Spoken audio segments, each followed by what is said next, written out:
Maths. E aí, gente, como é que vocês estão? Então, chegamos aqui no quarto bimestre, então essa é a aula 1 do quarto bimestre, vamos iniciar o nosso assunto aí de hoje.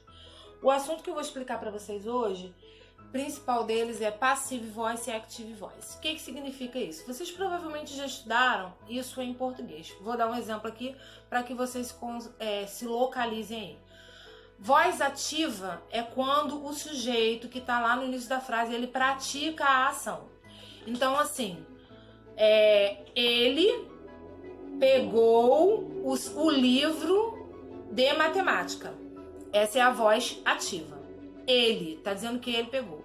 Quando a gente passa para a voz passiva, o objeto passa para o início da frase. Quando eu falo objeto, não é o objeto concreto, gente. Eu tô me referindo aí ao objeto direto, objeto indireto, que a gente já estudou, que vocês já estudaram isso, né, em português. E aí, esse objeto, ele tem a voz passiva porque algo que foi praticado pelo sujeito. Então, se a frase é, ele pegou o livro de matemática, quando eu passo para a voz passiva, aí eu vou escrever assim, o livro de matemática foi pego por ele. Ó, por ele. E eu uso até a preposição por. E aí, no inglês, a gente também vai ter essa preposição e a gente vai ver aí, conforme eu for explicando para vocês. Então, aqui, no número 1, a gente vai ver aqui que é para escrever as frases na voz passiva. Então, tá aí. Jerry ate the cheese. Lembrando a vocês que o verbo, a gente vai manter ele na forma que ele aparece aí na voz passiva, tá? No caso, eu vou pegar o verbo, os tempos verbais são mantidos, mas tem que prestar atenção no uso da preposição by. Vou dar um exemplo aqui. Jerry ate the cheese. Aí vai ficar assim, ó. Na voz passiva vai ficar the cheese ate by Jerry, tá? Porque no caso, o queijo foi comido por Jerry. Eu coloquei aí na voz passiva. E assim vocês vão fazer as outras frases também. Prestem atenção aí. No número 2, é o uso as frases no Present Perfect. Vocês vão usar o Present Perfect, matéria que foi do bimestre passado. Vamos lembrar aí como que eu faço a formação do Present Perfect. Eu faço usando usando o verbo have, que ele entra como auxiliar, e o verbo principal no past participle. Lembrando para vocês que se ele for um verbo regular, a terminação dele é em ed, tá? Se ele for um verbo irregular, aí tem aquela listinha que eu já falei para vocês que vai ficando aqui na nossa cabeça. Então, aqui no número 2, nesse primeiro espaço que aparece aqui na frase, ó, vocês vão aqui completar com o verbo no present perfect. Vou voltar a falar para vocês. O verbo no present perfect, eu vou usar o auxiliar have. Vocês têm que prestar atenção aqui no sujeito que está aparecendo. Lembrando que eu uso have, mas eu tenho has, que é para a terceira pessoa do singular. Terceira pessoa do singular, he, she, it, ou um animal, ou um objeto, ou uma pessoa. Para os outros eu uso are e quando for primeira pessoa eu uso tá? No caso aí eu uso have. Para I, you, we e they eu uso have. Para he, she, it eu uso has. Então eu vou usar aqui porque já está o verbo. Eu vou colocar has ou have, dependendo do sujeito. E aqui eu vou colocar for ou since. Como que é o uso do for ou since?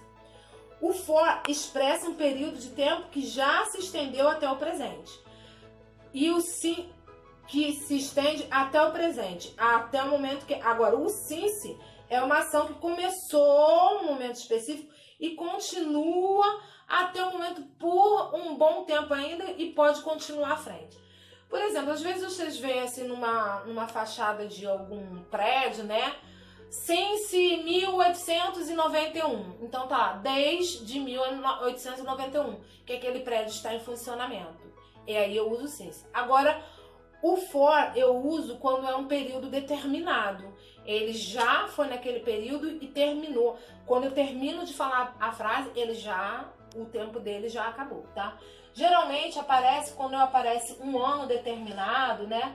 Por exemplo, aqui, ó, eu vou usar o quê? Aqui eu uso millions of years. por 5.000 anos. Então foi um período, então eu uso for. Quando eu boto assim o ano, esse ano assim específico, since, tá? Vocês têm que lembrar aí, ou então, né, desde tem que ver um pouquinho a tradução aí para vocês saberem aí qual que vocês vão usar, tá? E no número 3, vocês vão completar com o present perfect, né? Como é que é o present perfect? Aqui, ó, já tô dando a dica ali. Eu uso have ou has, dependendo do sujeito, mais o verbo no participo, past participo.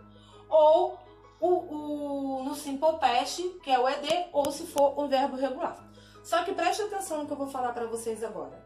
Como que eu vou saber quando que eu vou usar o present perfect ou o simple past?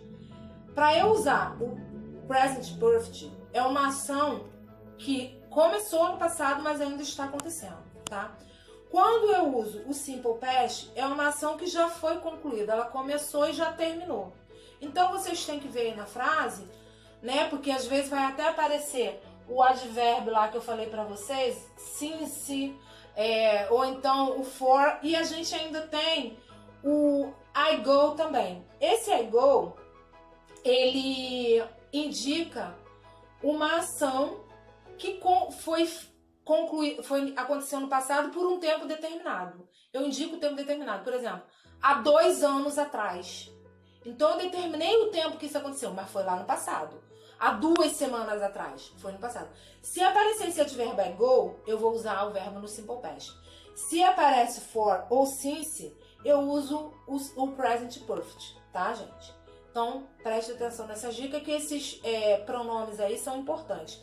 Mas vou lembrar vocês de novo aí.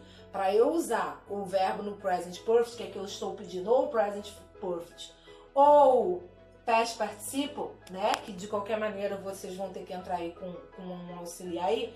E aí, para usar o present perfect, é uma ação que aconteceu e ainda está, já começou e ainda está acontecendo. O simple past é uma ação que começou no passado e já acabou, ela já foi concluída. Não esqueçam disso, tá? Vocês vão usar, os verbos estão aparecendo dentro do parênteses. Ok, gente? Essa é a nossa aula. Então, eu espero aí vocês a próxima aula, que é a nossa aula 2.